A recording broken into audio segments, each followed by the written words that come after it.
Today's guest, we've got my good friend Josue, aka Sway. We shoot the shiz. We talk about a lot of random things. We're talking about propaganda, but also how I lost my V plates.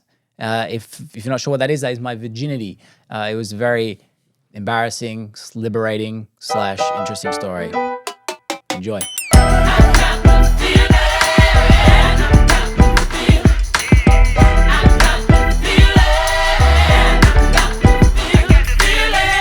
How far should I be from the mic?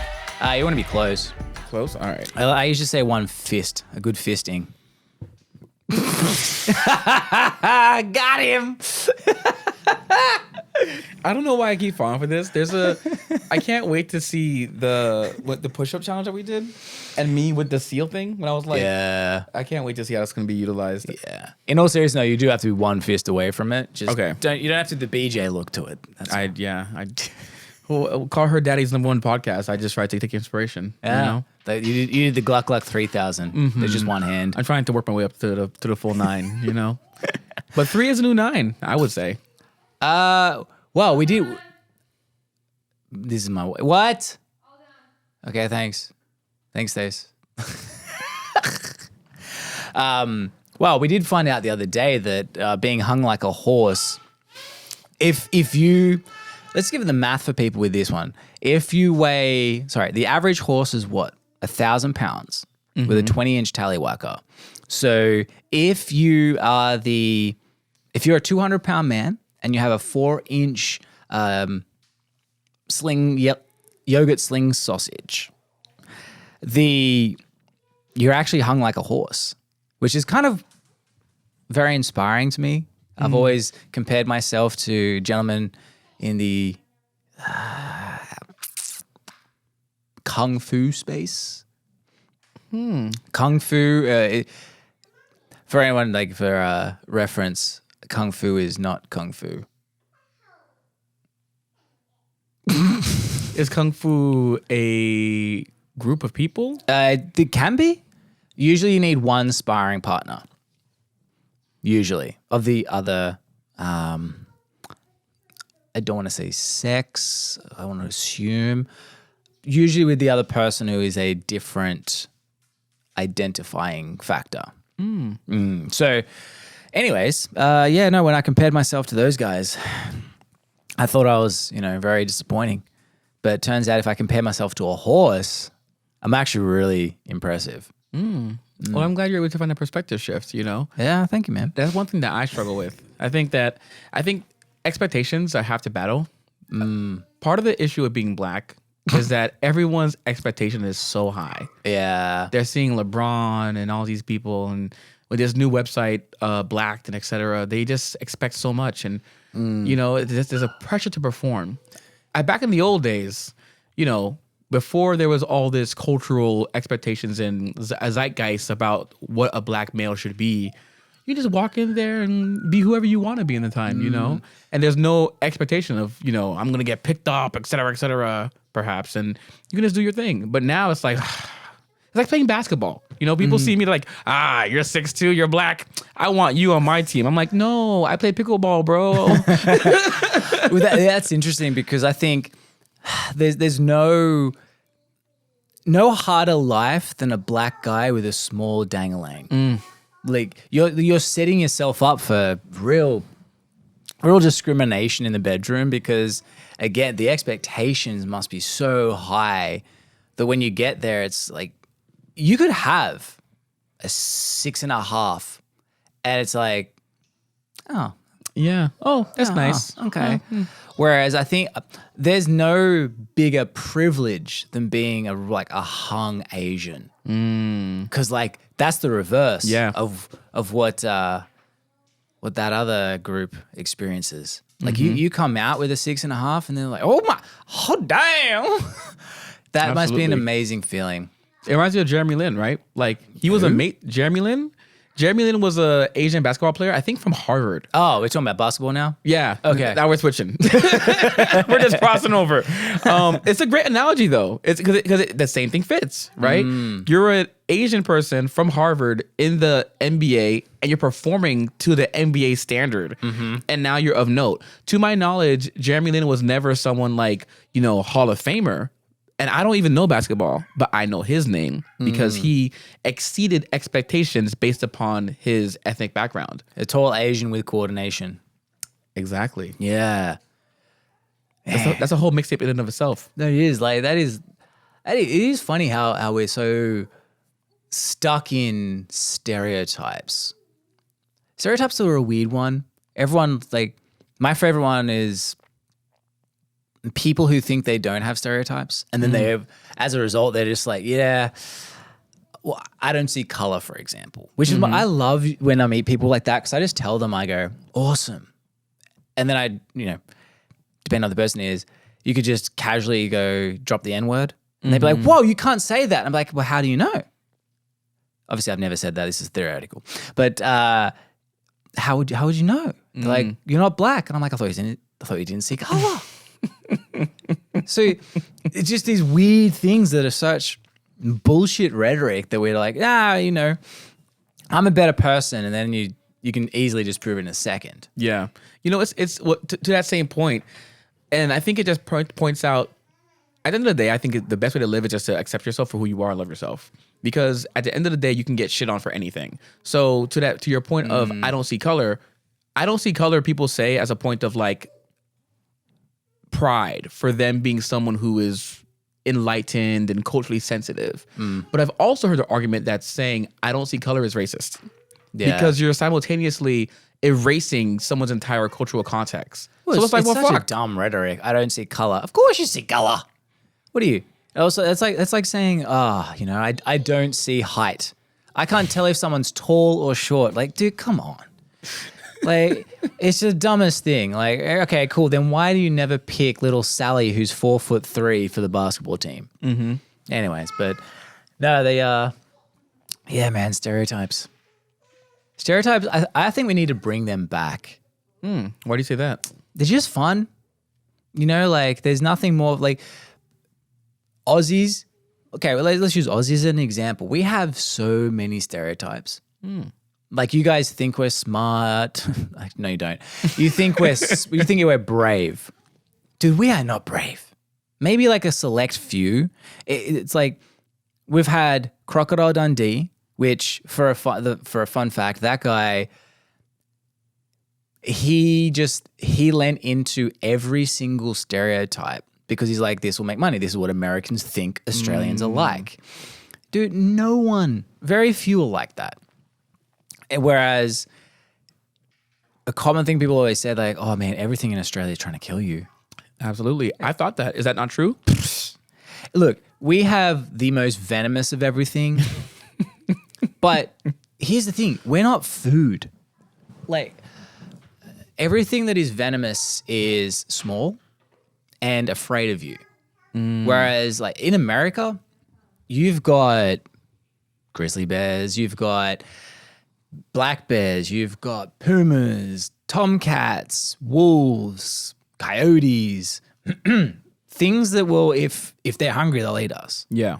We're prey to them. Yes. Whereas in Australia, just stay out of the water. Because we've got great whites, which one person gets killed a year from it. Oh, no. And you've got salties, so saltwater crocodiles. They're up north. Don't go north. Like, problem solved, guys. Literally nothing's trying to kill us.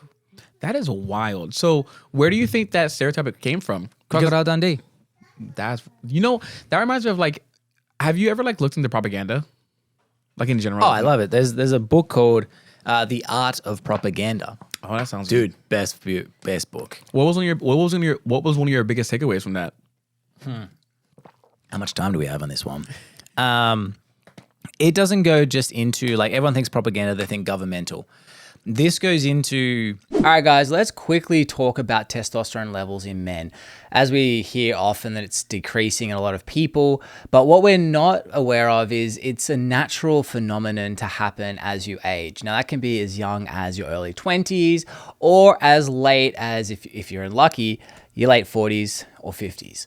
Now, there are a couple of telltale signs, and you probably haven't even looked into it because either you're just not aware of it or you haven't really thought about it, or going and getting a blood test just seems like a massive headache because it's a half a day probably. You got to fast the night before, the morning of. You don't really want to do it. But there is a free online test that only takes about 60 seconds to fill out that can give you up to an 88% accuracy indicating whether or not you may or may not have low testosterone. Now, this test, the link will be in the description for this. It is called the ADAM test. So it stands for some fancy name that I haven't really been paying attention about, but this is done by T Clinics USA. So these guys, I pair up with them. I do another podcast with them called the Man Lab that's all about peptides, testosterone, all that sort of cool shit. Now, this is not saying you have to do that, but if you're interested in finding out whether or not you have low testosterone or at least have an indication of it, head to bit.ly/the Adam test. That is TheAdamTest. That is bit.ly/the Adam test. That link is in the description of whatever channel you're watching this right now. So if you want to go check that out, it's 60 seconds. Click the link in the bio right here and you can fill that out to find out. And if you find out you probably have low testosterone, the guys at T Clinics can reach out to you, or you can reach out to them to see what you can do to make yourself feel more energetic, maybe increase your sex drive, whatever it is you're after, because we all know that testosterone levels, it just, when they're up, you feel up, and when they're down, you feel down. So bit.ly/the Adam test, and let's get back to the show. Even just the psychological effect of influence, of social influence.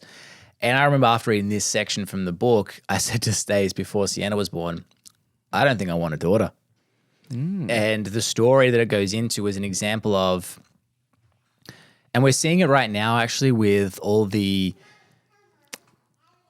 alphabet crew, is this, it's not indoctrination, but it's like we want to fit in, therefore we will create realities to be like, well, no, I am that person, even though it's probably not us. And so in this example, there was a girl, there was a group of people and they were in like a Sunday church thing, and they had a psychic come in, and the psychic stands up and she says, someone in this room has been abused as a child. And they're all a bunch of teenagers, and one girl runs out. And then she comes back in, and this girl is saying, like, she had been, and she was crying about it. And, you know, like, obviously, because it's a horrific thing, she's getting praised, like, for being brave, being, you know, the things that you should do, like, how, you know, it's okay, don't worry. But she's getting all this attention. Now, humans, and particularly kids, will clock that and realize that without, they don't realize they're realizing that. And she realized this girl was getting attention.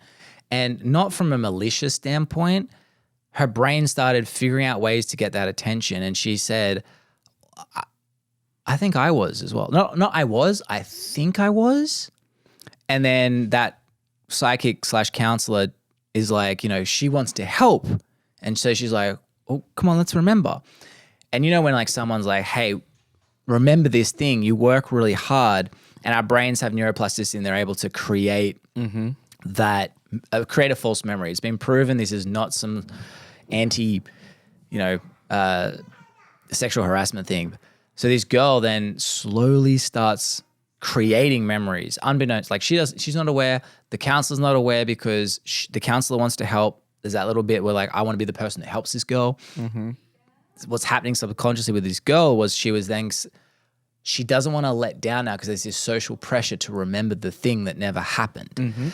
So this thing develops and goes like way out of hand. The news gets involved, the school's involved. So the social thing gets bigger and bigger and bigger to the point where she ends up creating this whole thing. Like her parents are part of this cult. They sacrifice kids. They do this, they do that.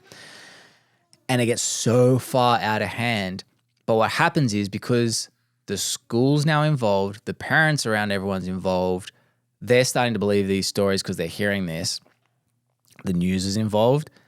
The parents start fabricating memories that they did do it. So the parents are like, well, there's no chance that all these people are lying. Mm-hmm. So they start creating false memories of their own horrendous acts that forensics couldn't prove. They couldn't find the bodies in the farm. They couldn't find anything that they were being accused of. The girl even said she had marks on her back that they had given. They're like, they would be like, no, you don't. She was, yeah, you can. They're there. She ends up. The parents go to prison because they admitted to crimes they never did. And on top of that, there was one guy who he was just like, and also like the cops are involved. The cops want to be the good guys that catch the guys, so they create their own biases. Anyway, this is like, it's a crazy story because what ends up happening was there was one psychologist that was just like, dude, this doesn't make sense. There is zero proof. No matter like every claim, there's no proof. So he goes into the prison and starts asking not many questions, but all he said was, tell me about what you and your wife did with your son and daughter. That's all it was. Super vague. And the father was like, I don't remember. And then 24 hours later, he comes back with a 1-page detailed thing, a detailed description of what he had done by forcing the kids to have, sexual endeavors and all this sort of like things that were complete. Like this guy made it up asking him a question. But because this guy who had had all this social pressure, emotional distress, now considers himself a monster, propagandized his own story in his own head to keep that narrative going. And it's not like he was doing it for attention consciously. It was just this guy was, well, no, I am this monster. Like what are the chances that everyone is telling me this?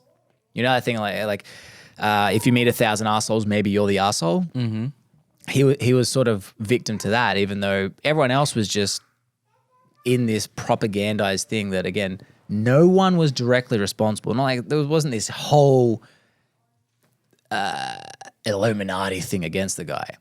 So in that book, that was that takeaway. I was like, holy shit, like you literally can't trust anyone, even the ones you love, and even your own memories. Absolutely. And that's what like when I was doing podcasting, that's when I started realizing like, oh shit, like I'll have a conversation and I'll be like, oh, it went this way. And I watch it back and I'm like, that's not how it went.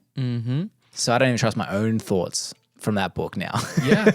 That's so my minor in college was psychology, and I did neuro research for 2 years at University of Florida. And to your point, neuroplasticity is a real thing. False memories are a very real thing, as well as perception, and you miss massive things. So there's 2 studies that are widely known that actually support what we're talking about here. The first of which is called the gorilla experiment. So what's occurring in that experiment? Harambe? if only. This is before he got shot. So what's happening in that experiment is that there are people all wearing white shirts and they're passing a ball around or something like that. And you're watching it. So the study was they brought people into the room and said watch the video and keep track of where the ball's going as they pass it around or something like that. And after the video goes, and I think there's a cash prize attached to the experience. So after they let the video roll for a minute, they then have a person in a gorilla suit run into the middle of the people going around doing their thing, beating his chest, and then walking out. Yeah. And then afterwards, they asked the people, how many of you saw the gorilla? And I think over 50% said they didn't see it. Yeah. And then they watched the video back again, and then there it is. It's so obvious. Because what your brain focuses on, it can focus on one thing to the exclusion of other stimuli. Yeah. So the second thing is I think it's called the line experiment, which is where they brought people into a room and they had one participant of the study and the rest were all planted people. So they show people a list of lines and they're like, okay, are these lines the same length? And they're like, yes. They have their answer. And then they do they keep doing that, right? And then they do it in two ways. One was publicly and one was privately. So they showed a list now of lines that were not the same length. And when you've answered it privately, people, the person would put like, these are not the same length. Like, come on now. But then when they did it publicly and they had each person say their answer, all of these lines the same length, the people who were the experimentee was influenced by the answers of other people. Yeah. Because like to your point, what are the chances that I'm in a room with 20 people and every single person in here is saying these lines are the same length and only I am saying that they're different? Yeah. You know, obviously my filter through which I'm viewing reality must be broken. Yeah. Something must be wrong with it. Therefore, I'm going to rely on the masses and the more popular perception. But the crazy thing about it is, in that experiment, it was a direct showcase of these people are saying a false fact about reality. In reality, the lines are different lengths. But you can be influenced if there's enough people saying a fake statement that you will then alter your perception and your admission of what reality is based upon the social pressures. So to your point of what occurred in that scenario, it's very, very true. And I mean, everyone I think has had the experience of where you have had a dream that was so visceral and so emotionally deep that you wake up in a cold sweat. So your body has you just punch your wife because she cheated on you. Literally, like she's like, you were dreaming. I'm like, I don't think I was. You're gaslighting me. Isn't it funny how if the whole joke of like the woman getting up and slapping her husband because he cheated in the dream, like people are like ha ha ha ha. But you do the reverse. Like I woke up and I slapped my wife. Like, oh, it was a dream. Calm down. Did you like it in the dream? She's like, you smiled. Almost like Adam 22. Is that from No Jumper? That whole thing. Like that whole thing was a debacle, man. She got blacked. Yeah, she did. Yeah, and once again, the bar goes higher and higher. We're talking about what now? Uh-huh. What bar? Oh, the societal pressures of a black male's performance. Oh yeah. You know? Man, that guy, he was I was gonna say hung like a horse, but like that guy, he was like, he had 7 horsepower. That guy, not that I saw, I just heard rumors, but yeah, that's a weird one. But no, before so we don't jump past it, is that is the weird thing with like Neuralink, for example. Neuralink's an interesting one. All this technology, I think, unfortunately, there's so many, but in an ecosystem of trust, all this is the best thing we could do as a collective society. Unfortunately, we don't live in a society of trust. Like there's all the biases, there's, monetary power, there's societal power that people like want to get. But like the Neuralink one, for example, too, like the ability to, like, could you imagine if someone's like, hey, you said this? I'm like, no, I didn't. Up recording comes, oh shit, I did say it. Or you were mean to me back at blank. No, I wasn't. Bang, comes up. You watch the third person. You're like, oh, wait, he was actually smiling at me and really friendly. But because I'm looking at this in a different time and a different mindset, I realize a different reality because how we feel at that moment impacts how we interpret the environment. So if I'm feeling insecure about myself and someone goes like, hey, that sucks, you go like, this guy was mean. Or someone could be like, hey, this sucks, and you're in a good space and you're just like, really, why is that? So if that's what I learned when I was doing filming with podcasts and stuff, when you watch something at a different time, you got a different stimulus or whatever, how you feel, and you're like, oh, that's how I can improve next time, or maybe like tweak this, tweak that. That the thing with Neuralink and whatever, like it's kind of cool if it's done ethically right, but I just don't have enough trust. Yeah, there's a couple quotes about the brain that I live by and that I really love. The first one is your brain, everything is relative, and the second of which is perception is reality. I use that a lot, yeah. And it's very true. What is your perception is your crap. I'll figure out. There's a good sentence I came up with. But I'm just cutting you off. Continue. Oh, but to your point though about the trust thing. So it's like, right. So your perception right? So we're talking about these different things, like we talked about. Like, so for context on your perception, you're aware of that propaganda. Is the art of propaganda is a book you have read. We discussed this. That's editing as well. You've done editing. I just showed you a video earlier, and I was just like, that rain never happened. And you're like, well, I go, yeah, it was a cloudy day. There was no rain. That's sound effects. And you're like, what? I'm like, yeah, well, it didn't hit the emotion as hard as I wanted, so I needed to add this. Oh, by the way, that thing that happened on the 25th of September, that actually was filmed in January. Like, what? Yeah. So just to make things like simple, like as an analogy, in the Matrix, you have served as an architect. You know what I mean? Like, you've helped to build, you've built something that has been able to influence the perception and emotions of others. So you're aware of that phenomenon being a thing. A lot of people go through life not being exposed to marketing. They have no idea what a hook is. They have no idea what an emotional spike is. They have no idea that there are people who have studied for years on how to influence them to cause and elicit a desired reaction. Therefore, their perception of reality might be such that, oh, Neuralink, this is great. I have like an iPhone in my brain. They have no idea that the fact that notifications come up on red on your iPhone is done for a specific reason to influence you. So their trust is inherently going to be higher because they're not aware of how deep the rabbit hole goes. Yeah. So to your point, I think Neuralink as a concept is amazing and it can do amazing things and it's a revolution in regards to technology. But at the same time, it can be used nefariously. My whole thing, to keep things simple, is that the other day I was creating a TikTok account for my friend and I was trying to get things started up quick. Let's make things happen. And I went to upload the bio and upload the profile pic. And TikTok told me, you've made too many changes in your account. Please try again tomorrow. And I'm like, so you're saying I'm too fast? What happens when I'm thinking or trying to make things happen? And my brain chip goes, hold on there, big dog. You've done too much for today. And I go to sleep. Like, that's not cool. I was watching Lex Fridman and Sam Altman, the CEO of OpenAI, talk about, AI and where it's going next. And one of them said that it's important that AI always has a big red button you can smack to turn it off. Yeah, but it never will be. Yeah, it never will be. Especially if it's in your brain. Even I heard Sam Altman with Rogan and he spoke, it's the same as when he had Zuckerberg on. They spoke a little too idealistic. Yeah. Like Sam Altman or whatever his name is, he still spoke of AI like it was a very rational thing. Mm-hmm. If you try and get it to, it's kind of woke. ChatGPT is a little woke.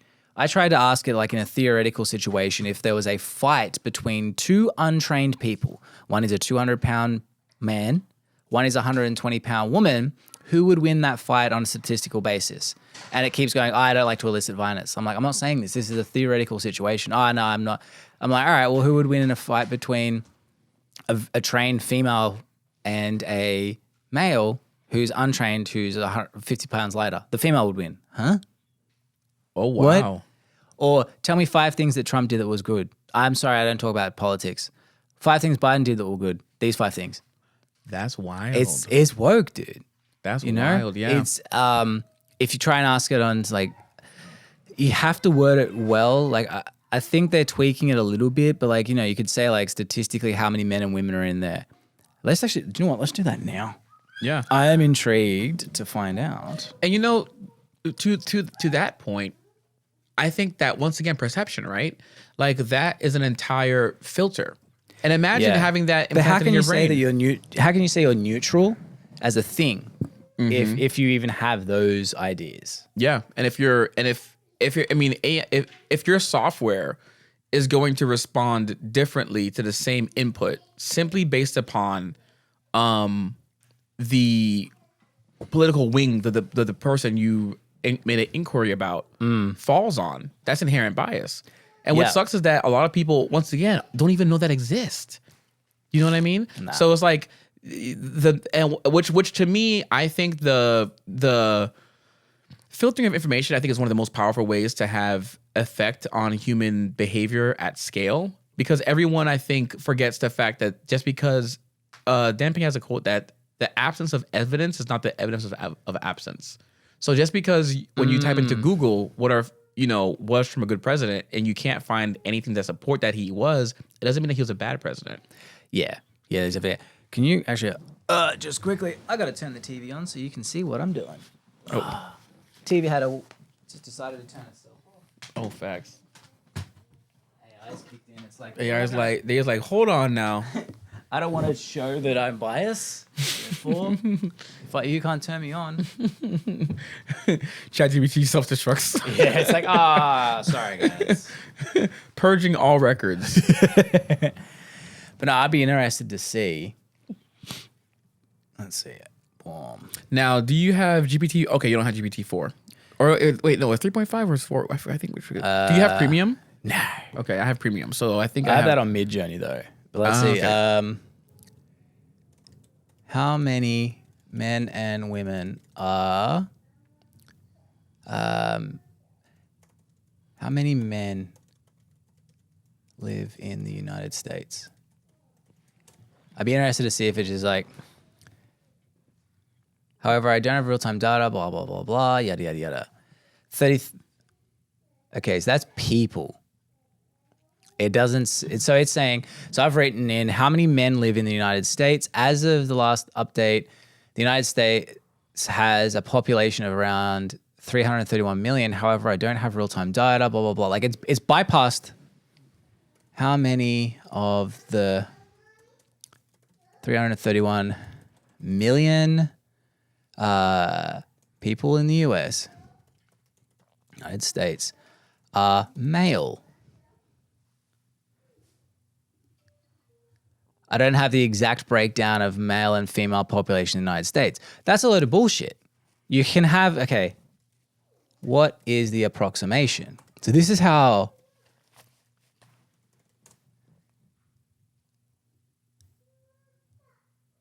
roughly balanced, blah, blah, blah. Like it's really trying to like just avoid the question.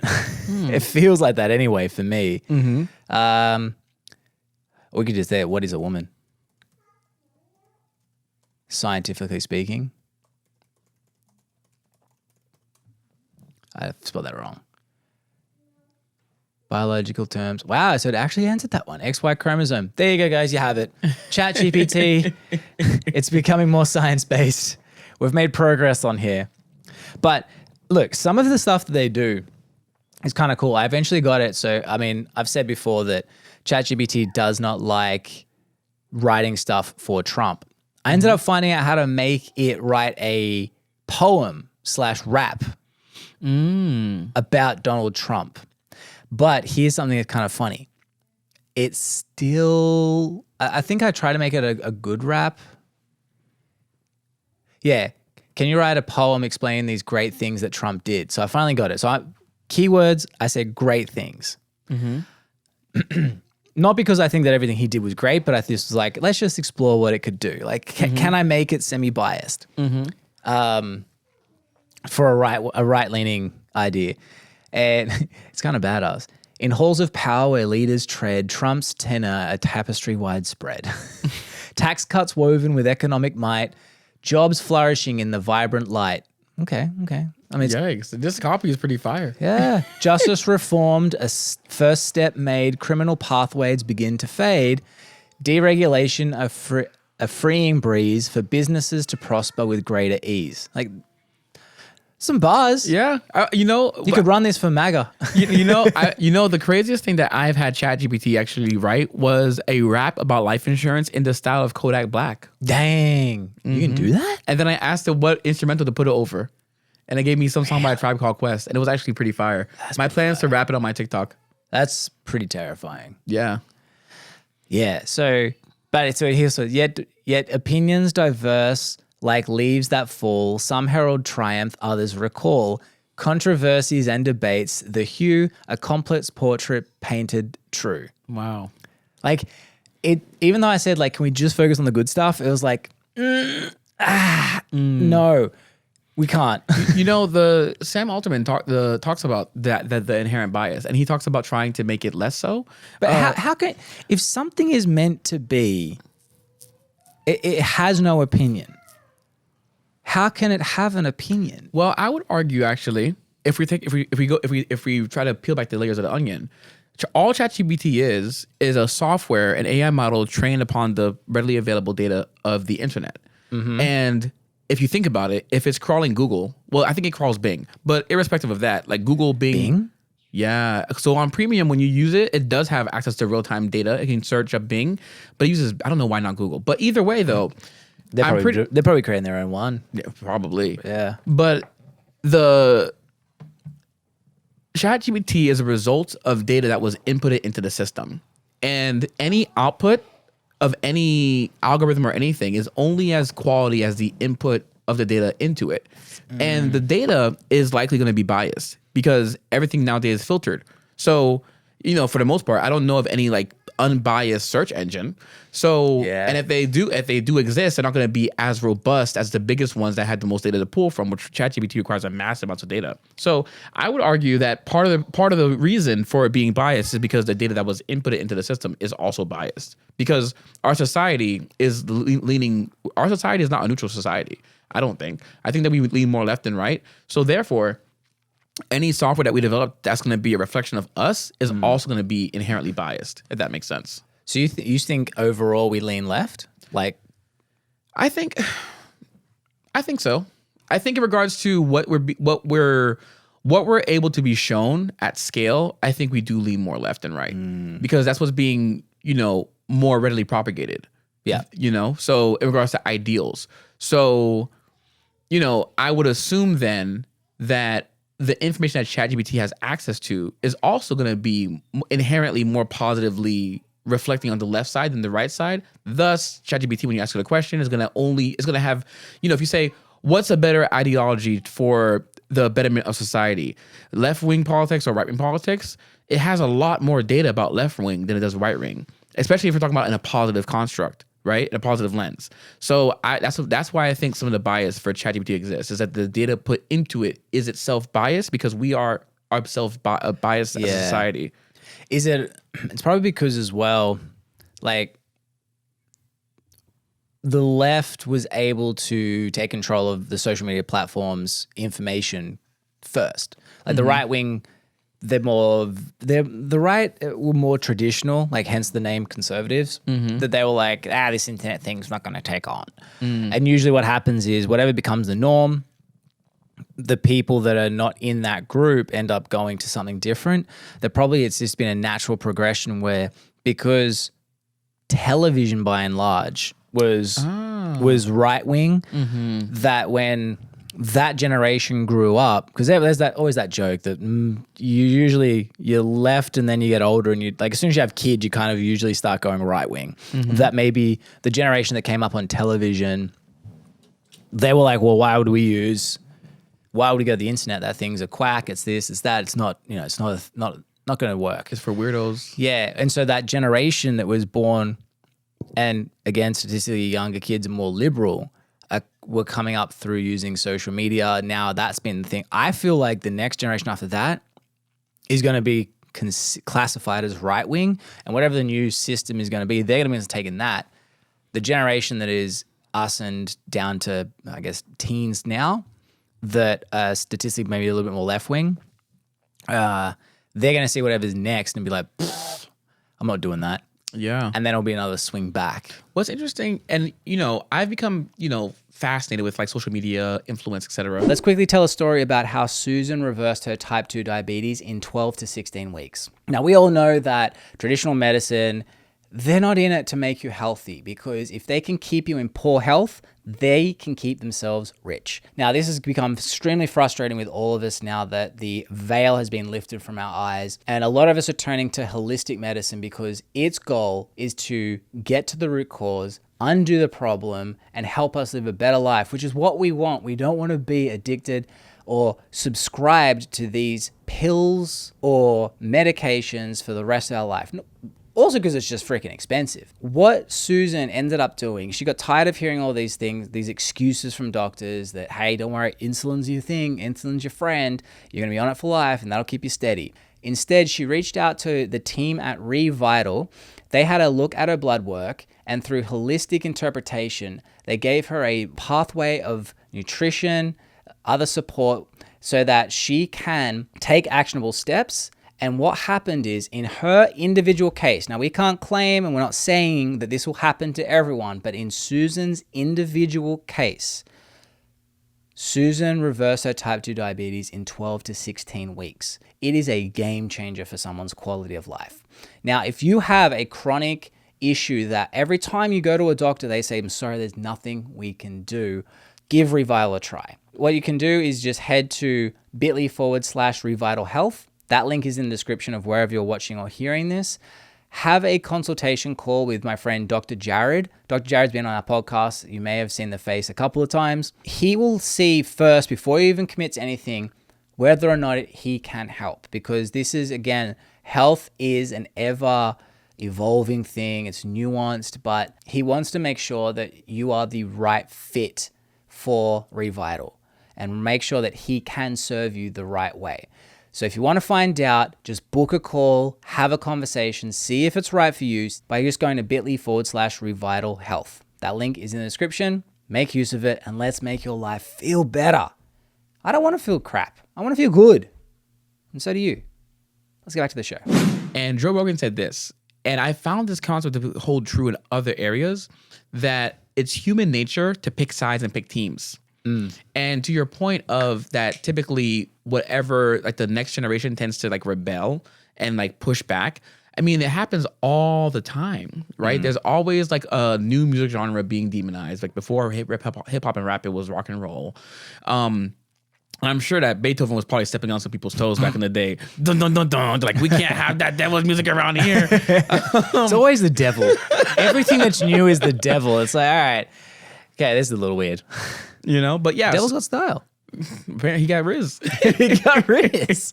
But yeah, so everyone pushes back. So to your point, and I think that also too, I think one of the big issues about society and human nature in general is that we see someone doing something, and I think there's a lot of ego and an inherent bias that we think we can do it better. And then you start doing it and it's hard as hell, man.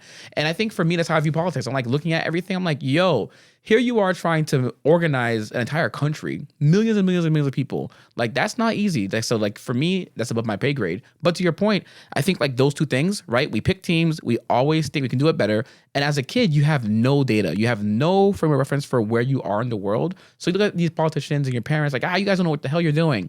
I'm going to do it my own way. And it's going to be, of course, the opposite way. There's never a kid that's like... It is a good thing, though. We need like swinging that. back and forth? Well, we need it. We need... The reason that humans have been able to develop so much better is because we have that rebellious nature within us. And it's like, hey, what you're doing isn't great. I can make it better, or I can do something different that will be better. If that's true all the time, no. Hey, they mentioned vaccines in this poem. Did they? Yeah. Sorry, veterans honored, their care refined, a pledge to serve the braves kind. Operation Warp Speed, a beacon's glow. Vaccines hastened, a triumph show. Are they giving Trump in this thing props for the vaccine in this poem? I think ChatGPT is giving him props. Yeah. Yeah. Yeah, it is. There you go, guys. It was Trump that started the thing. That's going to piss off both sides. No, he never was like that. It is neutral after all. Yeah. But yeah, no, we need that rebellion, because if you don't, it's always fresh eyes that allow you to see something that you can't see. Again, that bias of, no, this is how it's always been. It's like, well, cool, that's not how it is. So we do need that. But I think part of the issue too is that the generation that trains the next generation, they don't do a great way at educating. Meaning, okay, Sienna with her shoes. She put her shoes on the wrong feet. And I said, oh, swap the shoes. No. And I was just like, there's two ways I can go about this. Which most parents would be like, no, put them on they just basically bully them into doing it. I just said to her this morning, I was like, well, if you put them on the wrong way, you'll trip over. Or you're likely to trip over. She goes, oh, okay. Just swaps them. That's an example of education. Now, if she didn't listen to me, I then have to be like, all right, her putting them on the wrong foot, how important is that? It's not really. You know, her shoes are so big that it won't matter. So then do I go after that, force it? Or do I just go, don't worry, and wait for her to trip over and then be like, hey, those were on the wrong way. If she trips over, man, she's 2. Like, she'll be fine. Yeah. But I think a lot of parents of every generation, it's do as I say, shut the fuck up. And that is a long-term problem, because it's like the second you get, it's boy cries wolf. Because the second you give me advice that actually I should listen to, but you've given me so many demanding advices that haven't been correct. Now I'm not going to listen at all. And then when the thing goes wrong, it's, see, I told you. And now what's happening subconsciously, I'm building resentment towards you. So I'm now really going to dig my heels in to make sure that I can prove you wrong, that it's just this problematic cycle. And I think a lot of people parent, coach, and do everything that way versus like, here's the information I'm going to give you, make a decision, and whatever you choose, the consequences are on you. I will not come down on you, but just know this is your choice. And that gives ownership and power into them. Because I've noticed that happened a lot with like a guy I knew, he found cigarettes in his 16-year-old daughter's room. And, you know, most parents, do you know how dangerous? Like, just boom, abuse them verbally with why it's a dumb decision. Cool, kids are going to, you know, fuck off, mom. Yeah. This guy, he just put it down and he goes, I'm not going to tell you can't smoke. I just want to make sure that you understand what cigarettes are, how they work, et cetera, et cetera. So just in the next 48 hours, I just want you to write down on basically he said thesis. I was like, all right, too smart. But he's like, I want you to write a 1-page thesis on how they make cigarettes, what goes into them, the ingredients, the benefits of cigarettes for health-wise, cognitive-wise, and also the health risks.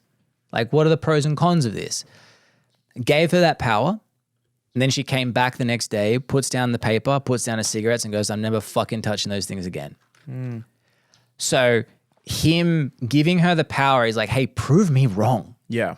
And that's why I said to a lot of people, like my team, you, my friends, I'm just like, if you have an idea, or if I have an idea, that the goal is always, if you think your way is better than mine, prove me that. And, or if I think that what you're doing is wrong and I have the information, you need to now prove to me why it doesn't work. And guess what? If you do, and I am wrong plenty of times, great. Progress.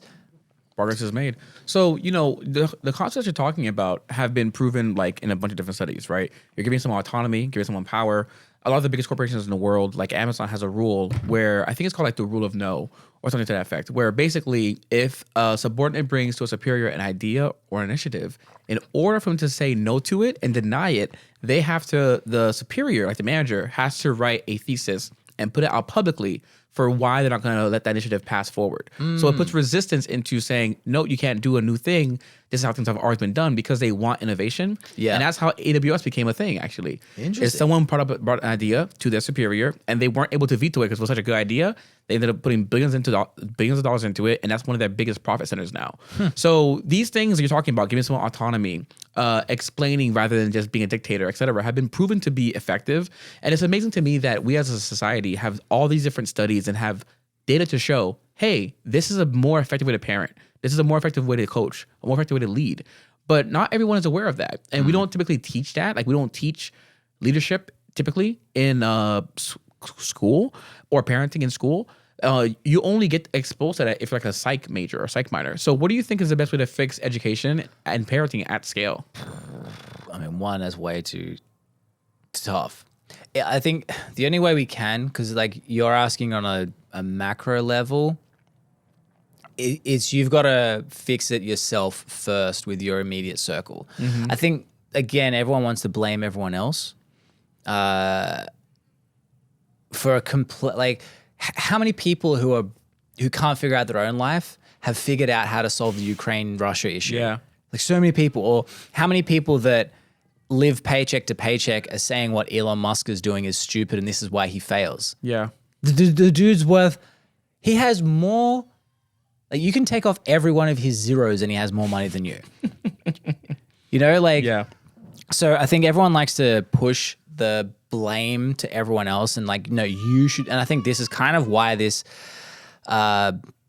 crazy left ideology is becoming so popular is because the dumber that you are, the more you want someone else to look after you.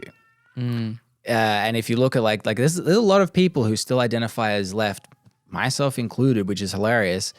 We're still not that far gone where we're like, I want daddy government to look after me. And so the way that you can fix it, back to the original question, the way you can fix it is the one that no one wants to hear, which is fix yourself first. And because I can only make better, like I can only improve the person below me skill wise. I can't improve the person above me. Now that doesn't mean that everything in that one person is better, but if there's a skill that I'm trying to improve, I need to be better. So if you want your kids to be more patient, you've got to be more patient than them. You can't teach them patience by fucking yelling at them. That's not patience. Now also you can't teach them resilience. Like you also can't be passive. That's also another problem. Like it's such a complex thing that it's something that I learned recently, like a couple of years ago, which was don't be attached to the outcome like it has to happen. That's hard because the more you get attached to the outcome that it has to happen, you become super toxic versus what we were saying before, which is like, I'm just attached to the idea of, not even attached, I would just see like, all right, I know my bigger vision, but if we're going to be collaborating or whatever it is, here's the next step to my friends or business partner, like, or whoever it is, like, here's the next step. Until you get that done, I'm not going to invest my brain any further than that. If you don't do what you said you're going to do in this partnership, friendship, relationship, I'm not going to do it next. And I'm not saying like, you should definitely have a count. Like counting is a dangerous thing as well that I used to do. Like I did this for them and they did nothing back. Even that is not linear. Like if I'm like, I'll give you one thing and I'll wait for you to do it, then I'll do the next thing. Cool. Now that's a toxic relationship.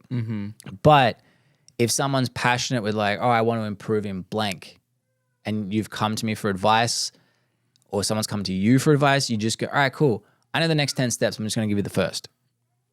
I've invested this much emotional support, this much emotion and energy into myself, into you. If you go do it, cool. Now I'll help you the next bit. If you don't, cool. I haven't put all like, I used to have friends that'd be like, I want to lose weight. Or I've got a friend who wants to lose weight. What should I do? I've done like plans. I've done this and that. Like, why the fuck did you just spend 3 hours trying to help this person? Yeah. And like, they won't even take the first step to actually get them to go to the gym. Tell them, all right, for the next month, just turn up to the gym 2 days a week. That's it. And guess what? At the end of that month, if they've done that, cool. All right, now cut out blank for the next 4 weeks. It's this much effort from me. Yeah. It's more effort for them, but they've got to do the like. I can't make you lose weight. Yeah. You know what I mean? Like I can't take you to the gym, but here's the thing: if you can't do this little thing that I've just told you for 4 weeks, there's no way. Yeah. If I did your list like this, you're going to succeed. Yeah. And I mean, I've helped friends lose 40 pounds in 6 weeks with that method. All right, what's one thing that you hate? Oh, sorry. What's one thing that's your crutch food that makes you eat a lot of food? This guy, his example was cereal. And I go, all right, eat whatever the fuck you want. Just don't eat cereal. Yep. For 4 weeks. And he's like, shouldn't I do blah, blah, blah? I'm like, no, I don't give a shit. Just cut out cereal. By him focusing on that one thing, he then, because that was like the spanner in the works, he ended up cutting out 3 other things. But I'm like, if you eat then one day he ate the other things, like, I ate blah, blah, blah. I'm like, who gives a shit? Did you have cereal? No? Then cool. You're still eating. And yeah, in 6 weeks, he lost 40 pounds. That's fire. But if I was like, oh, you're going to go to the gym, you're going to do this, blah, blah, blah, you're going to live like I live. Dude, my habits have freaking 20 years developed, you know? And so I think that there is no way to fix the schooling system because it's generational. Yeah. And everyone knows like it's It's so much more complex. Like you need to have great teachers with a system where parents can't get involved because the parents are a problem. I used to get in trouble from parents all the time because I wasn't completely PC with their kids. But guess what? Their kids would always come to the fitness classes. They never wanted to miss them. What's more important? Your kid can't, like, occasionally goes, oh, Blake made us do this thing because so-and-so didn't. And, you know, Blake didn't even bully it. Like, oh, man, he made us do this thing. We didn't want to do it. Oh, you made them do something they didn't want to do? Yeah, that's fucking life. Yeah. And guess what? The kids still wanted to come the next day. Like, those classes only grew in numbers, yet some parents still were like, he's making them do this thing. So, yeah, like, it's like you've got so many fingers in the pie that there's so many different viewpoints. It's like you can only really worry about your own kids, but you have to worry about yourself first. Yeah. Because you're often like yourself, your habits, your philosophies, your perspectives are the leading indicator for every quality of life. And, you know, it's crazy to think about how, like, to your point, it's human nature to point fingers at other people, at other institutions, other systems for what we're experiencing that's negative. Because typically the average person who's lamenting about the education system, et cetera, is lamenting about it because of how it affects them. Yeah. Right. The idiot person that they interact with, oh, if our educational system was better, my life would be better because that person would not be an idiot. But oftentimes the easiest solution is just to change your perspective. Like I used to perpetually have this thought of I'll be happy when XYZ occurs. Yeah. Right. But there was I spent like over $6,000 on business coaching. And one of the things that I had to do was write out my ideal day. And what it ended up consisting of was basically waking up, doing a nice, healthy morning routine, working, going to play pickleball or tennis, working out, maybe going on a date, playing some video games, going to sleep. And I was like, bruh, that's the things I'm doing right now. Yeah. It's just that I don't have the external, I don't have the Lambo, the mansion, et cetera right now. So like, I'm not happy. But I'm like, yo, but when I'm at that point, when I had the Lambo, I don't have the Bugatti. When I had the Bugatti, I don't have the yacht. When I have the yacht, I don't have the spaceship. When I have the spaceship, like, there's always something else. But your perspective on your current circumstance, when you can get that rectified and get that put together, you can now perform better as a friend, as a person in business, as a parent, whatever. Now you can have a better impact on your sphere of influence. And then, like you said, you can start to level up and help people who are beneath you in regards to their skill set acquisition and then make more of an impact.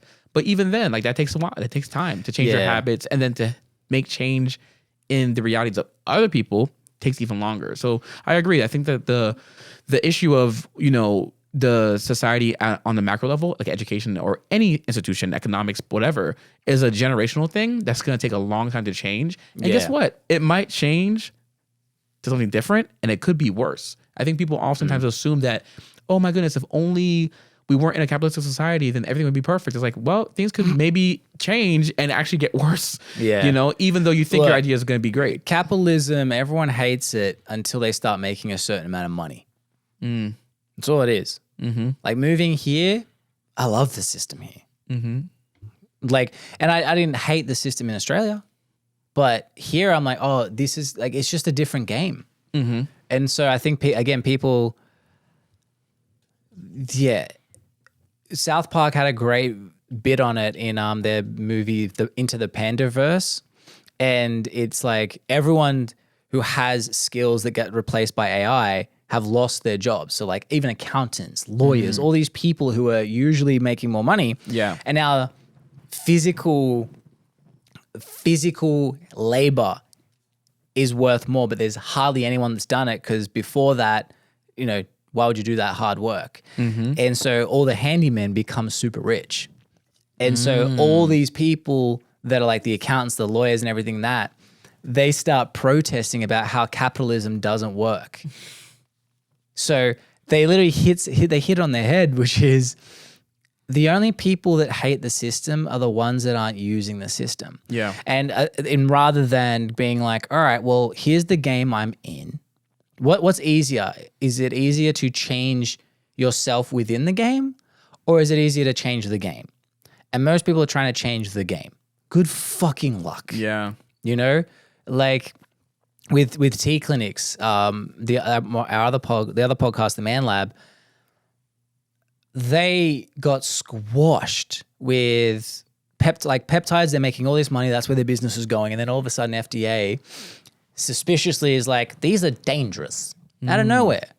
These things that have no real major side effects besides maybe a rash, which then you just stop taking them. All of a sudden out of nowhere, like this other entity just decides, nope, F you guys here. There's a whole conspiracy behind that with a big pharma, but I was pissed because I'm just like, F these guys for ages. But then like Jeff and Alex were just like, yeah, we saw this coming. We've already got to pivot. So like, cool. That sucks. But they were just thinking, which like successful people think is, we'll just go this way. Versus trying to fight the system, which is going to take years, millions of dollars. All right, what's the least path of least resistance?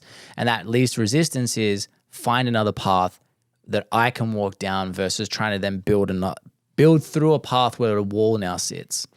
And so I think, yeah, people are too busy trying to blame the other versus just like, look, this is what we live in.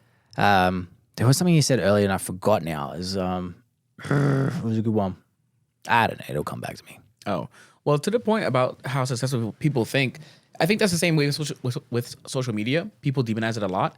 But I think one of the amazing things that, like, two things about it. So there's a quote on TikTok that's like pretty viral. Like it's a comment that everyone talks about. Whenever you see something crazy or outlandish on your feed, it's I am responsible for my own For You page. But it's always going to be on something that's like the craziest thing. I have so many deaths. That makes me worried. Yeah, I mean, you're responsible for your own For You page. For me, it's attractive gothic women who are there's a one video that's like, if you're seeing this right now, you probably like goth girls and you like girls who are edgy. And I was like, I feel so seen, but also like so concerned. Really? See, everyone shits on the internet, and I'm the first to defend it because without the internet, I wouldn't be here. Yep, exactly. And I don't mean that as like, I would take my life. I mean, it shifted my viewpoint. I had a limiting mindset of money. I believe that money was bad. People with money are bad. And also, everyone out there is out to get me. Exactly, yeah. And without the internet, without people like Gary Vee and all these other, mindset people at that time at least, and I'm so over the mindset space now, ironically, with the internet, but by me getting that information from somewhere else outside of my current, at that time, circle, it allowed me to be like, oh, wait a minute, that shit's over there? I can go get... And then that began my journey of changing who I was. So like when people shit on the internet, I'm like, no, the internet is just a mirror image of who you are. And that's why it's really disturbing that every third thing is someone getting killed.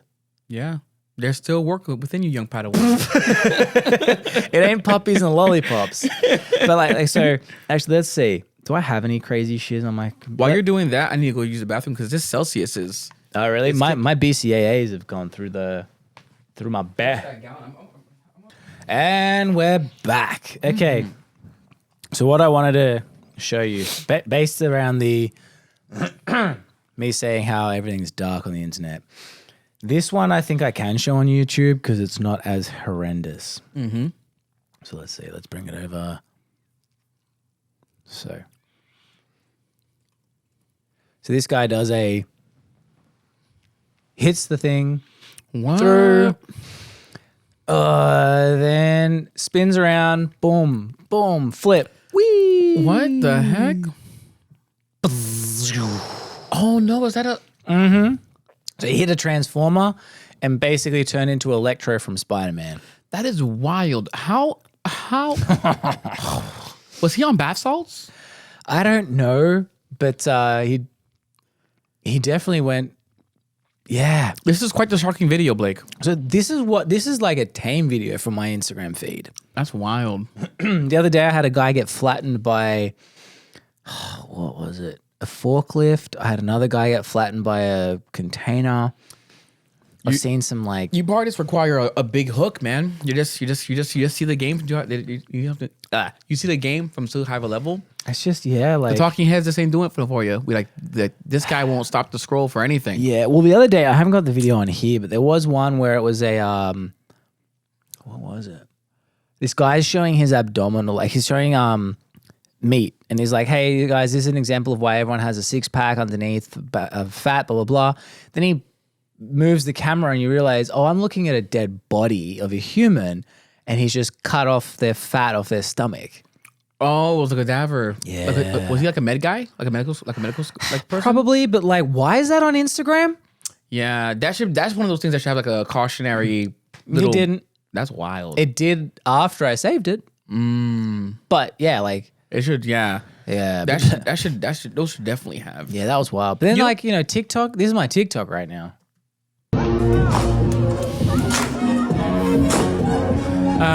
Good old TikTok. Do you follow Eggs Tyrone? All right, but is this a thing now?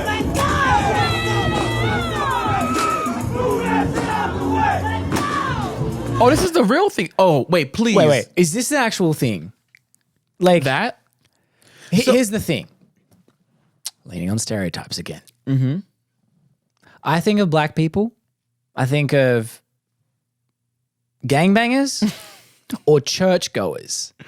This is like they're doing a drive-by with a church feel. Drive-by. It reminds me of like Stomp the Yard. If you've ever seen that movie. Oh, no. But I just know one saying. He's about to stomp the yard. That's the only thing I know from that movie. Well, it reminds me of like stepping, But I didn't. So there. Okay. Can you pull up TikTok on here? Nah. Or Instagram? I probably could. Or YouTube? But I won't be able to screen record, so people watching would be like annoyed. Okay, can you throw it up on post or in post? Yeah, but that'd be a fucking nightmare for me. Oh, okay. Well, that's why like screen records are easier. It ain't a nightmare. Well, there's a page called Eggs Tyrone. Eggs Tyrone? Yeah, Eggs Tyrone on Instagram. And he'll take videos like that, but dub other music onto it. Oh, yeah. So I thought that was that. I thought it was like people just like at a roller rink. I didn't know that was actually organically them yelling. I've had 3 of those videos in my feed on TikTok lately. Eggs Tyrone or no, like people roller skating and screaming. Yeah, just like dude, like even some of them are like these like big burly black dudes, and they're just skating. Oh my! On the thing, just getting in their groove, and I'm just like, I'm happy for them. Transition. That's good for them. I'm happy for them. I mean, I'm uncoordinated like a motherfucker, so I can't rollerblade, can't skateboard, I can barely walk. So I'm happy they're able to sing and dance and jive while they're rollerblading down the rink at like 20 miles an hour. Good for them. Yeah, they deserve a win. They got it. What's happened? So it seems like white people have taken over pickleball. Black people are taking over roller skating. We're switching, man. What is happening to this? The world's becoming one giant melting pot. We're making some wagyu, you know? So like 100 years ago, men were going to war, and now we're roller skating and hitting pickleballs. Yeah, man. We live a luxurious life, Yeah. We don't have to go out there and farm for 12 hours a day. Now we can live a life of luxury and leisure. See, I think that like it's an image of progress. We're progressing. We're progressing. Yeah. You don't have to. You can live the life you want. You want to go ahead and roll a rink and skate for 12 hours a day, or you can. If you want to go out there and work, you can do whatever you want to do. Now this is like, have you ever been to? I don't know. This is an American thing. Wanna-Do City. Who? Wanna-Do City. What's Wanna-Do City? It was like a child's amusement park, like Chuck E. Cheese. I've heard of Chuck E. Cheese. Yeah, so it's like Chuck E. Cheese, but like for working. So like Wanna-Do City was like you can go there as a kid and like have any career you want. Want to be a firefighter for the day? Go ahead. Here's a truck. Yeah, you can do whatever you want. Yeah. Wanna-Do City, where kids can do what they want to do. You could be like, well, you want to be a woman for the day situation? Maybe now. That's like the 2024 version. Back then, it was like you could just be, you could do only a career, but yeah, you can probably do it. Now you can be whatever you want. Now you can be whatever you want. Yeah, Freedom. You want to be a baby in a diaper. And man. Yeah. Well, what else could you do if you're at Wanna-Do? If you're at Wanna-Do City? Yeah, like do you want to kidnap an immigrant? Like, you want to hire someone for pennies on the dollar? You can do that by just starting a company. Yeah. That's the new entrepreneurial way. Like, want to sneak some people across the border. I have you ever wondered, like, for people who grew up in like really hard areas, like criminals, like what their childhood was like I can't wait because like when I was a kid, I wanted to be a airplane pilot. Flew my first airplane. Experienced turbulence. Was like fuck that. Then it was like doctor, but I'm Haitian, right? Wait, so you felt turbulence the first time and you were out? I was out. I was out. So you really set the bar really low for being a pilot. I was like, well, I had never flown in a plane at all. So I didn't know that I thought it was just like, wee, I didn't know it was. That's how they're meant. Oh shit! Yeah, that's how they're meant to go. That's not how it went for me. I was going into New York to see my family, and the train, it felt like a goddamn train, like, and we dropped like 100 feet. It was terrible. That's the fun part. And that's not the fun part. I'm not about that. Yeah, that was. It's weird. Like airplane turbulence, I have no issue with, but boats, I fucking hate. Really? Boats, I hate them. Like my first experience on like a cruise ship was 36-foot swell. So I was just out. It's about your first time. Yeah. That's what really sets the precedent. Your first time doing anything, I think, is which it paints your perception for the rest of your life. That's probably why I don't have sex anymore. Yeah. You know what? My first time, they didn't know it was my first time. I concealed that fact. You didn't know it was your first time? No, they didn't know it was my first time. Oh, yeah, same. You don't go in like, hey, you don't go in holding up your V plates like, oh, just need you to sign this off, please. Everyone talks about male privilege, but no one talks about the fact that that's a part of our reality. Oh, it's a turn off. A girl can't know it's your first time. Well, yeah, because like unless it's her first time, then that's the only time you can say like, yeah, cool. Hey, yeah, we're both popping cherries together. Like, yeah, that is a very interesting point of a privilege. Because I didn't. She found out after. Oh yeah? Yeah, it was kind of a judging face on her too. Like she's like, that's it. Like I always thought that I smashed like a king. Like I'm like pulling all the things that I'd done my research earlier on in videos, research. And it was everything. And like we were drunk too, which helped. I don't know where I got this confidence. It was It was at schoolies. And so schoolies for us is sort of like your spring break. Oh, spring break Blake. Let's go. Spring break Blake. And this story, it was, I was, he's going to pet me as an asshole, but I'm okay with it. So I'm going to change names for privacy's sakes. Absolutely. So the first girl will be Tina. And the second girl will be Sarah. Tina and Sarah. Okay. So we're hanging out during the day at schoolies, our spring break, and how do I name him again? Tina and I were really close. Flirty, cool. And then Sarah was really close with my other friend. We're gonna call him Bob. So Sarah and Bob are getting along. But not really because she doesn't know that he's actually got a girlfriend. So, and like he's this guy is as loyal as anything, but he's wingmanning me. Not even, but the funny thing is he's wingmanning me without even flirting. Like this dude, smooth as butter. We like that. Yeah. Like he's not even flirting. She just wants to, she's DTF. And so all day we're hanging out with him, Tina and I, flirty. Then we go to there was like a park where everyone drank in Byron. And here comes Tina, just throwing her guts off. I can see the spaghetti-o in it. Like, it's bad. And literally, Sarah stands beside me. And I'm like, she looks pretty bad, huh? She's like, yeah. And I go, what are we going to do about this? And she's like, I don't know. What do you want to do? We start making out while her friend Tina is throwing her guts up. Right there. Like my friend, I love it. My friend Bob has been wingmanning the whole time and being a great guy. And then she just realizes he has a girlfriend. So she just swoops in an anti-wing woman's. Like she basically shot down that plane. Wow. And so then we went down to the beach, got a little foosy doozy. And then I said, do you want to go back to the hotel room? But that's how I lost. And I'm like, pretty loosey goosey at that point. And I'm just, doing my thing like a guy looking in the mirror, thinking I'm a boss, realizing that I need to train legs a bit more. And I remember so he calls me because we're in the same. Bob, right? Bob calls me. Yeah. And he's like, "Hey, I'm out the front. I don't need to come in. I just need to get some drinks again." I'm like, "All right, cool." So I walk out. You know, I've already done round one. This is when I was young and vibrant, and I walk out just in my underwear, and I like throw down a couple of drinks to him, and he's just like, I'm like, he goes, and just walks off. Because Bob was invested, man. He was dude. wingmanning you out there all this time. Was Bob taking care of Tina? Like, did you get like? No, he was doing his own thing. Oh man, Tina was with another friend. Like, okay. You know, So she was safe somewhere else. Okay. Yeah. Well, that's good. But then the funny thing was, Tina hated me. She's like, "That Blake's an asshole. Blake, I can't believe you're hooking up with him." I'm like, "Hold on. You can't believe your friend from school, hooked up with this other guy, and he's the asshole." I'm like, "Tina, I only knew you for an hour and a half. Sarah knew you for 6 years." Yeah. And isn't that wild, actually, when you think about it? She should be the asshole. Because she has the friendship bond and like the loyalty to her friend of 6 years. Zero loyalty. Yeah.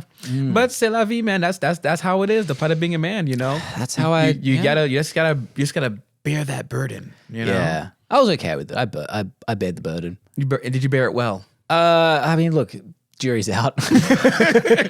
I thought I was smashing like a champ. And then I'm gonna do like, you know, the classic when it's your V plates have just been taken off the wall and put in someone's suitcase. You're like, the first thing is like, "So how many guys have been with?" And she's like, 3. And I'm like, "I've been with 3 too." And she's like, "Was that your first?" And I was like, "No." And she's like, "I thought it was your first." Like, hey. What's that supposed to mean? Let's not get rude here. Yeah. Don't be slandering my name. Yeah, your neck was arching. Your back was arching. I thought I did pretty well, thank you. And, yeah. So we went for round 2 after that. Well, there we go. Yeah. You know, it's not, I don't even know which one was better. First, I don't know. But here's what I'll tell you. At the end of the day, the customer review doesn't matter. What matters if they're a returning customer, because actions speak louder than words. What if they returned only once? Does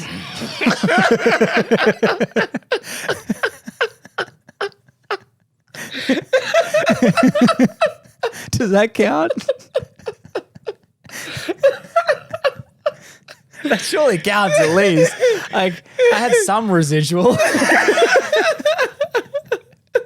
It does. It counts a little bit. Yeah. We'll give it, a nice 3-star plaque. Yeah. And then the funny thing was, full circle, probably like 3 months later, I get a new job, end up hooking with another girl who's also named Tina. Same name. And it turns out that Tina used to be best friends with Sarah. Oh, I'm like, what are the odds that this Sarah has 2 Tina friends? Yeah. And I happen to be into both of them. Right. And the way that Tina 2 introduces me to her dad when I first met him. Wow. "Hey, Dad, this is Blake. He smashed Sarah." Bruh. I'm like, "Pleasure to meet you." Hi. He's like, "This guy fucks." He was like, "He's going to be good for my daughter." So he didn't, that was the only time I ever met him. I know right now I'm dressed like I'm about to either go to Hawaii or I'm about to be some sleazebag on a yacht in Miami, but I'm deliberately doing something right now, and that is trying to get your attention.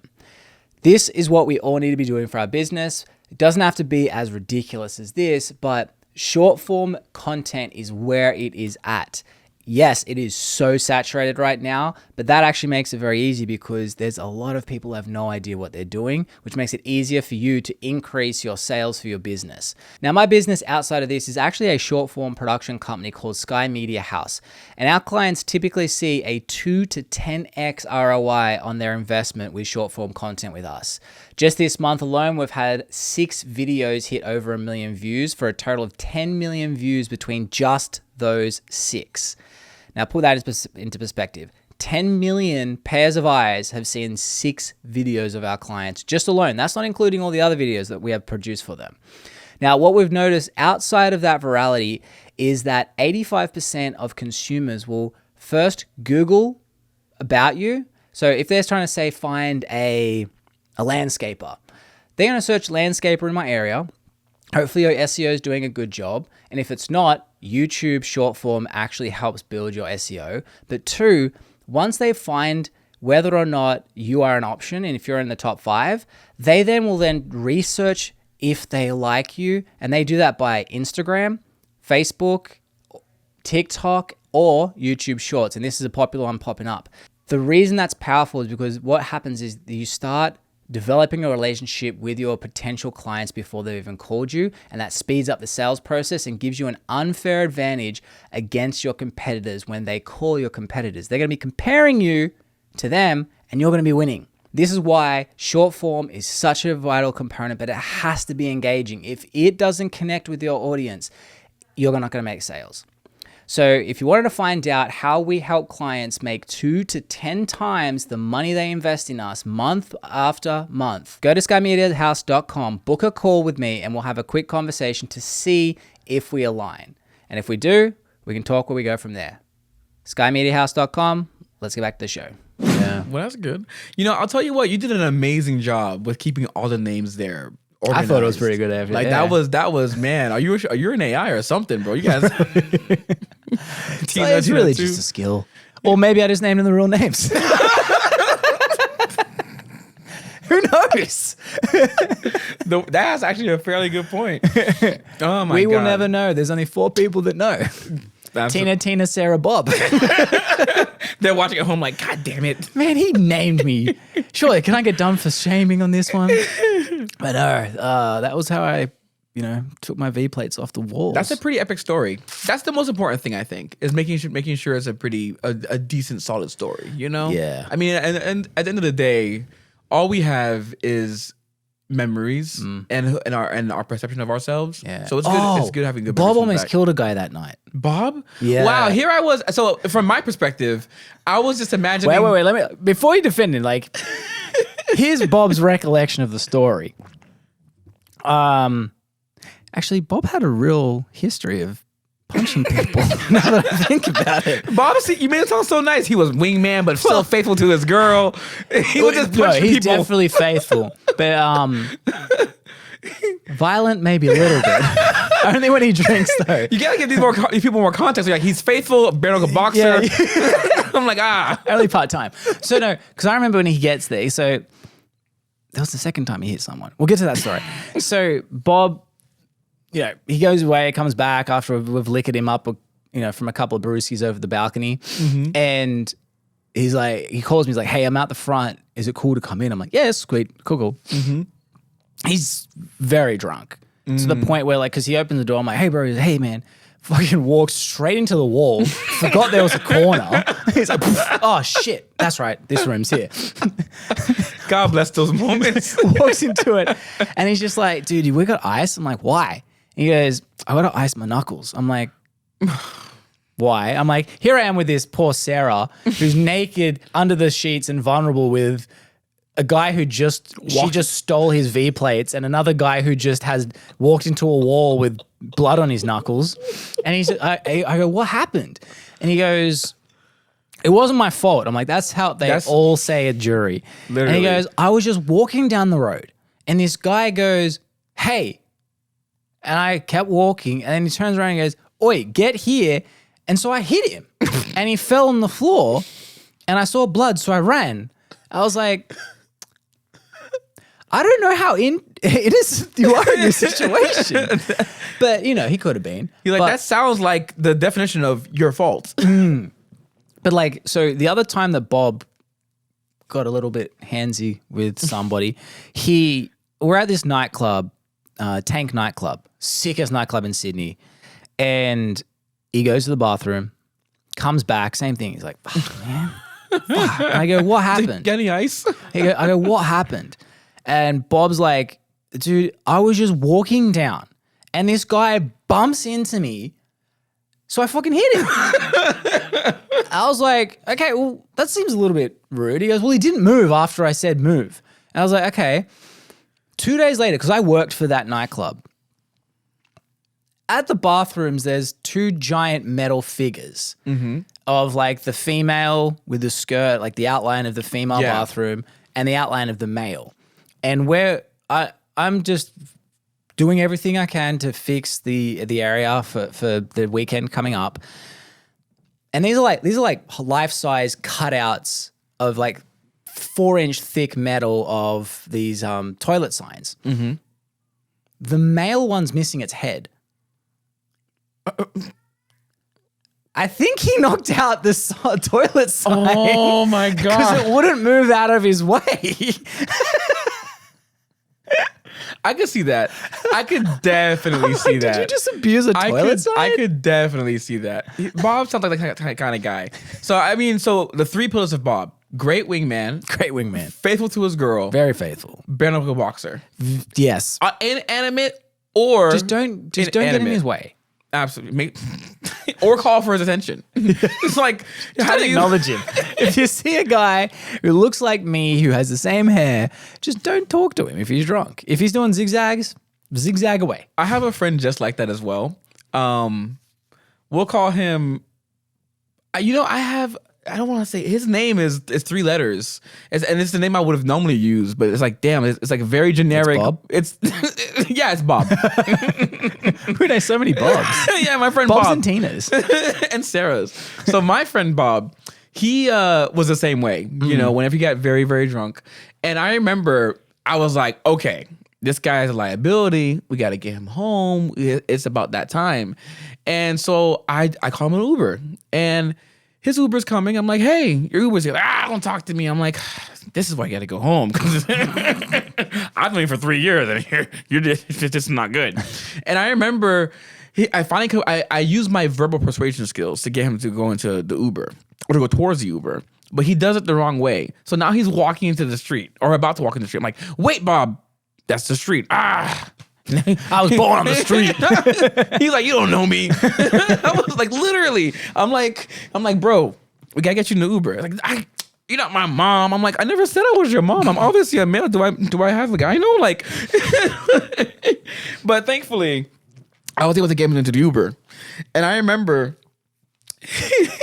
The next day, he's like, thanks you so much for getting me home. Like, he's a whole different person. Thank you so much. I was drunk. He's like, I think I tried to fight the Uber. And I was like, bro. At the car or the driver? I think both. He's like, I remember slamming the door really hard.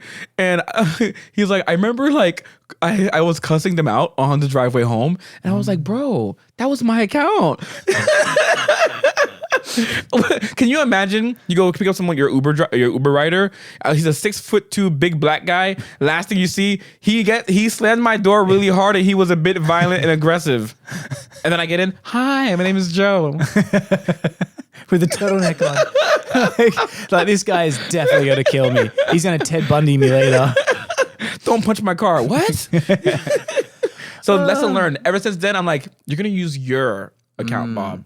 I need to update my Uber face image display picture. What is it now? I definitely look like someone who's gonna try and steal your jelly beans. It's a thing, man. I used to give people rides on Uber, and that's definitely a criteria. If you've ever gotten your ride canceled, it's because of stuff like that, like how you look. Because I've definitely been like, Yeah, it's me trying to look like a badass when I was like 24. Like that ain't a good way. Like, Blake wants to come. Blake needs a ride. He's like, yeah, nope. So my freaking profile picture is my profile picture that I use on all social media. It's like me in a blazer and like a suit. But usually, like when I'm hopping into an Uber, it's because I can't drive. So I'm like hopping in. Oh, thank you so much, man. I'm the writer who's just so gracious, because I'm like, if you weren't here right now, I would die. I'm like, thank you so much for picking me up.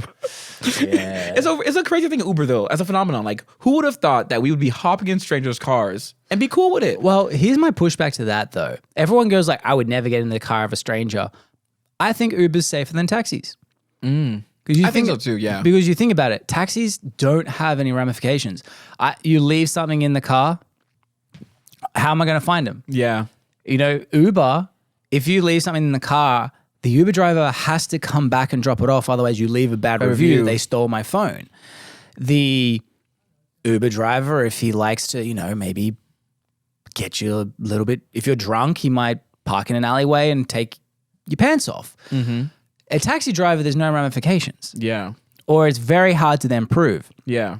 Here, it's like you can read the reviews like, hey, this guy raped me. Like, all right, I'm not going to go with that driver. Yeah. So I would say that I'd say Uber's safer, to be honest. Yeah, it is. It definitely is. It's just crazy how the world has changed so much. Also, not worth the money. Like, in Texas, I got Uber, and to drive 45 minutes, this guy, I paid $42 for a 45-minute drive. Oh, wow. So I'm like, all right, gas. Mm-hmm.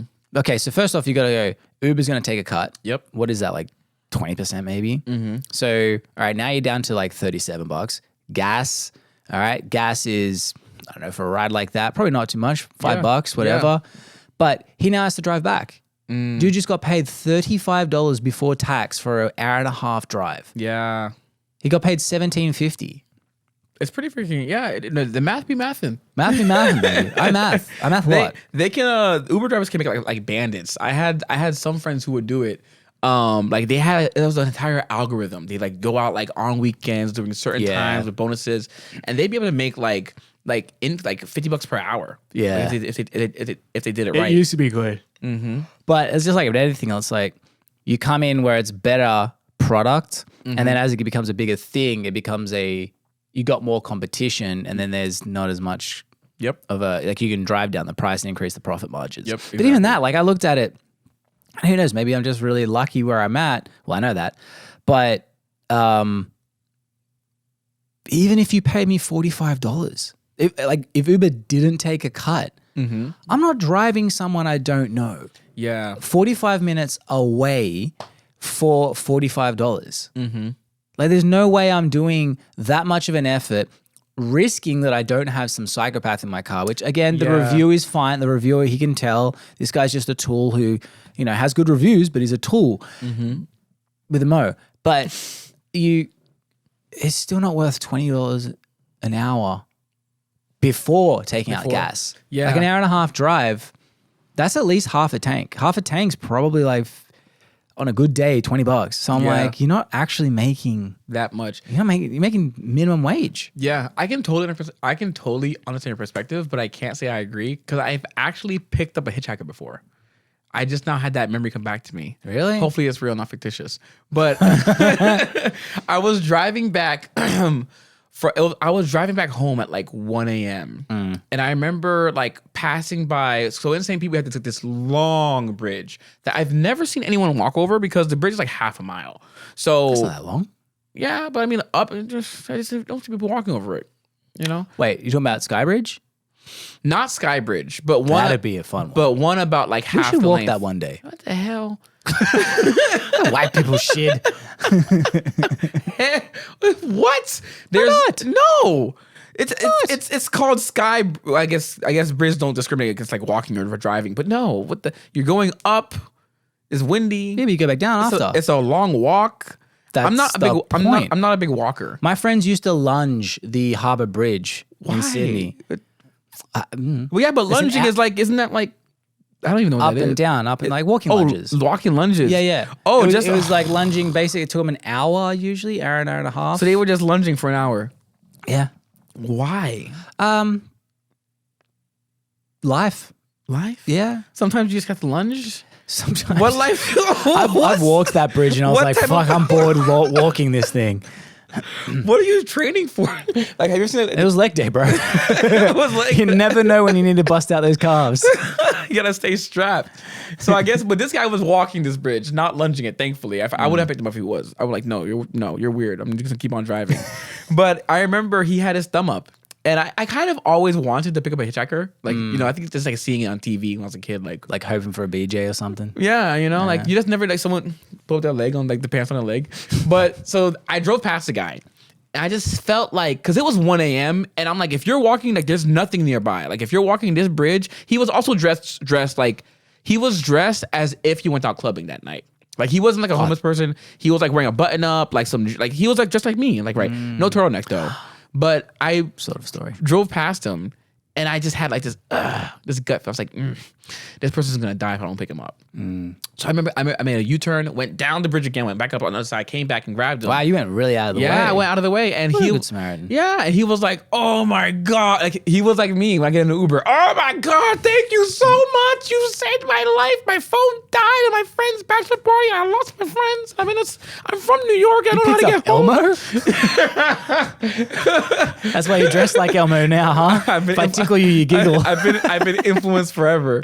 But I drove like 30 minutes home, and he was just like so grateful. Asked for my memo. He's like, "I'll send you some money tomorrow," and then he sent me some money the next day. Which he sent you money? Yeah, he did. Like he remembered. I'm like, this guy's blackout drunk. He's not gonna remember. He and his note. He's like, "Thank you so." Like he was still grateful because I like honestly. He's like his phone, and that's my worst fear. Like being out alone, new city. My phone dies. I don't know where I am. Don't have Neuralink. Like I just don't know what to do. That's why you always carry a gun, bro. But I'm still lost. Yeah, true. But now I'm lost and strapped. Now I'm the criminal. And you're drunk. You actually are a criminal. Right? If you're intoxicated with a weapon, it's illegal. Oh, facts. Yeah, which I'm all for. Huh? I'm all for. If you're drunk, you shouldn't have a gun. If you can't drive drunk, you should not be able to have a gun drunk. I agree. Weapon on you. I agree. No, yeah, definitely. That should be illegal. Jaywalking should be legal. Not legal, but jaywalking should not be like you're going out. What happens? Do you go to jail? Why is it jaywalking? I don't know. Like, if anything, it's a L, like a lowercase L walking. Or like a T. Crossing the street. Oh, yeah. You know? But either way. Yeah, why is it jaywalking? We have to look that up. Anyways. We need a person. Jared. Pull it up, Jared. I mean, I got a computer here, but I can't be bothered. But yeah, man. Well, it's been an hour and a half, so we probably should wrap this up like a condom. And we'll see you guys next time. Absolutely. We'll just shoot the shit. Well, yeah. Subscribe. Vagina.